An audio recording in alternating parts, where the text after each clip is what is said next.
All right, so today we are going to be talking about four or five different tips that are going to help you to stop burning money at your dealership and start making car deals. Tell you what, I just walked into one of my dealers, which is a very regular occurrence for this to happen, or I should say a pretty new dealer. And we walked in, and immediately upon me getting there, one of the first things I do when I go to a dealership and I'm doing some consulting or even having a sales event, anyway, I'm usually at the dealership to help them to perform better, to sell more cars. So I have them pull their dead files, some of their dead deals, recent dead deals, so I can put my eyes on them and see if I can revive some of them. Because we all know that most dealerships are operating probably 50%, 60% of their customers are subprime deals. So if you have not mastered the art of subprime, or actually just, I call it finance these days because almost everybody has some hiccups with their credit. If you're not mastering how to put these deals together, you are leaving money on the table left and right. And we have dealers that are pouring more money on advertising and marketing and getting more leads, but they're not capitalizing on the ones that are actually coming into the dealership.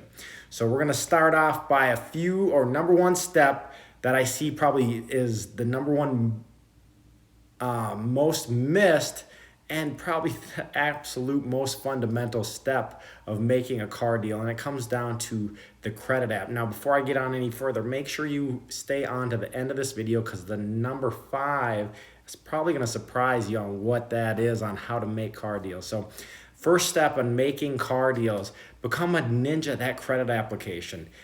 When I walk into this dealership and I look at credit apps, it's the first thing I look at is income, because most of the time it's calculated incorrect. And I'm gonna give you a specific example.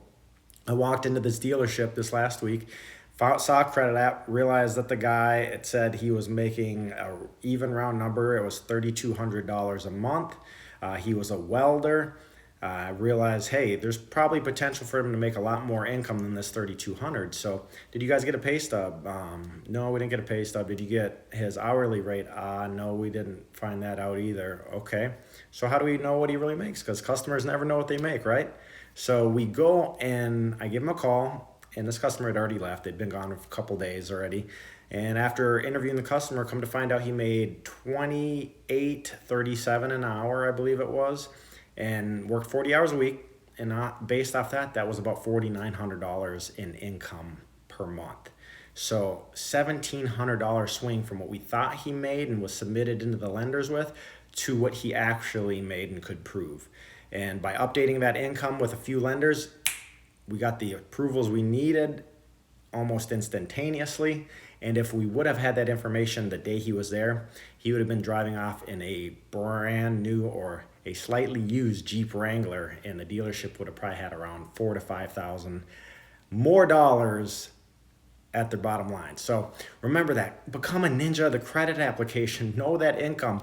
How do you ask that? How are you paid, sir? Are you paid by the hour? Are you paid salary? Oh, your salary, how much per year? Okay, your hourly, how much per hour? How many hours per week? Do you have any additional income? Social Security, alimony, child support, whatever. We've got to dig deep down and find out all that income. Help them calculate it themselves. Help them calculate it, and then find out what they actually make. Don't leave money on the table with that easy step that should be fundamental. So next one on the list, going right down, is going to be one that is an amazing way to pick up more gross, make more deals, and that is by just adding a trade-in.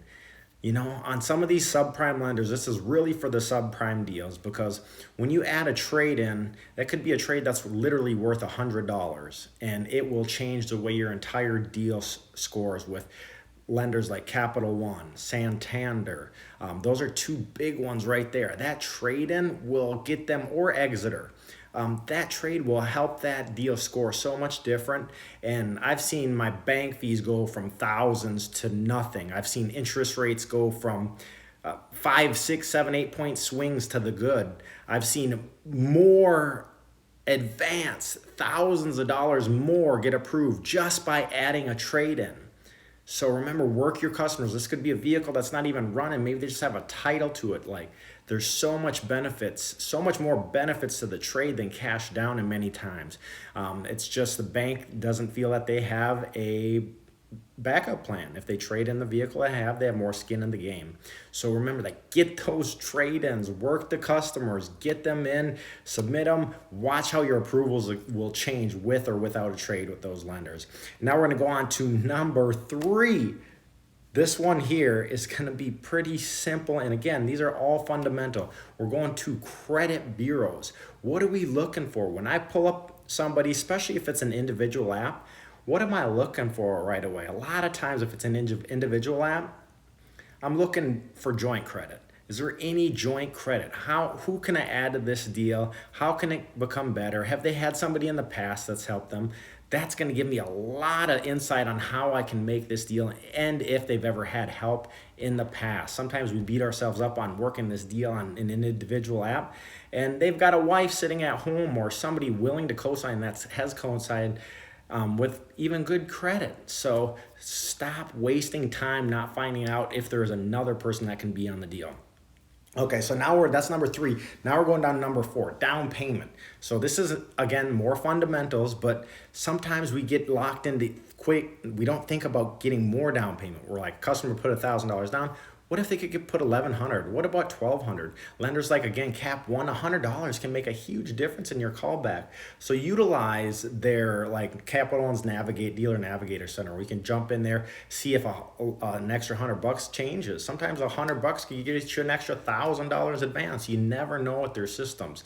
So it's great to be able to go in with Santander's back-end tool, Cap One's, Westlake's, any of theirs, and play with them so you can see how they score different with different dollar amounts for cash down trade. Can change your whole entire structure. So stay focused on working for more money down. It'll make your deal score different. Okay, so that's number 4. Number 5 kind of went right along with the last one, which is utilizing your lender's tools, like again, Cap One's Navigator, Cap One's Santander's back-end tool, Westlake's. All those tools are meant to help you. I did a deal last week that helped me recover one of the 5 deals that I helped this dealer make. I pulled 5 of their deals. 4 of the 5 I was able to get approved, turn them around, make it happen. And out of those 4, right now, average gross is around $5,000, $4,000 per dealer. So that's a 25 grand swing in one day. Looked at 5 files. I was able to take 4 of them, make them deals. So that's where it's at, you guys. You gotta continue to work the deal. So adding that down payment can make a big difference. And the last but not least way that you can help to make your deals better is by adding a cosigner. And that cosigner, again, that's right along with that joint credit. Why I was looking for the joint credit. But one tip with the cosigner, it doesn't always have to be somebody with good credit. Many times I've added somebody that's had very subpar credit to a car deal, and it's made it. Whether that income they had helped out, whatever, I don't even know. That's why I say submit the deals, because the way that these lenders score things out makes no sense to me half the time, and I've been doing it for 20 plus years. So continue to submit the deals, and remember, at that point in time, just add a second person to the deal. Continue to try to work it. If you got nothing else to do, if you're at a loss and all you have is somebody that doesn't have very good credit that you can throw on there, throw it on there. Throw it against the wall. See what happens. Sometimes you will be surprised. I've been surprised many times.